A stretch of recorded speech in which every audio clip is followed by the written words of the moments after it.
খালি ঝগড়া করে, কথায় কথায় বাপের দেয়া বস্তুর খোটা মারে। দাদা কেন করাইলা আমায় বিয়া, আমি চিন্তায় বাঁচি না।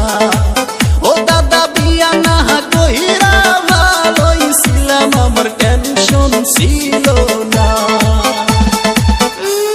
খালি নিজের ডাই কইলো, নিজের ডা মসমসা পর ডা উত্তা। দাদা হুনো, 4 মাস হইছে বিয়া হইছে, কাছে আসে নাই, আমার কাছে বসা একটু আদর করে নাই। ইনস্টাগ্রামে কনক শেয়ার